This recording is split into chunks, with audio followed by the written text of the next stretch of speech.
한국은 제 기억으로는 연초부터였던 것으로 기억이 나지만 체코의 코로나19 확진자가 시작된 게 정확히 3월 1일이었던 게 제가 기억이 나요. 아마 의료 인프라가 유럽의 다른 나라보다 약하다는 것을 이 나라 사람들이 알아서였을지는 모르겠습니다만 체코는 참 전반기 때 유럽에 있는 그 어느 나라보다도 잘 대비했습니다. 마스크를 아주 잘 썼죠. 그런데 잘 나가다가 이제 한여름이 다가오니까 마스크를 안 쓴다고 하는 거예요. 사실은 한국의 더위보다도 직사광선만 피하면 이 나라의 더위는 좀 피할만 합니다. 그런데도 이제 좀 안이해진 거죠. 사실 우리가 알고 있는 것보다도 이 유럽 사람들의 이 마스크에 대한 인식은 좀 상당히 비판적이죠. 거부 반응이 상당합니다. 자유를 참 잘도 갖다 붙이는데 왜 마스크를 쓰지 않을 권리, 자유 이렇게 얘기하는지 모르겠습니다만 자기 살라고 하는 건데 좀 이해는 잘 안 되지만 여러 가지 그런 이유들이 있죠.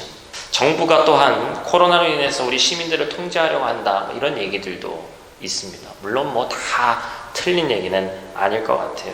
그런데 아마 기억하실는지 모르겠습니다만 한국에도 대서특필 된 적이 있죠. 지난 7월 1일에 까를교에서 야외에 코로나 이제 끝났다고 약 500m 식탁을 차려놓고 야외 테이블을 차려놓고 만찬을 나눈 기억이 있습니다. 물론 이것이 직접적인 영향이라고 할 수는 없지만 9월 현재 체코의 코로나19 상황은 아주 처참한 상황이죠. 인구 1000만의 나라가 하루 확진자가 3000명에 이릅니다. 인구 약 100만에 불과하는 하루 확진자가 평균 500명이 넘게 나오죠. 그런데도 실내에서 마스크를 쓰는 것 외에 특별한 제재를 가하지를 않습니다. 참 희한한 것은 실내에도 마스크를 쓰긴 쓰는데 제한이 많습니다. 그러니까 열애가 너무 많아요. 대표적으로 초등학교 1학년에서 5학년은 쓰지 않아도 됩니다.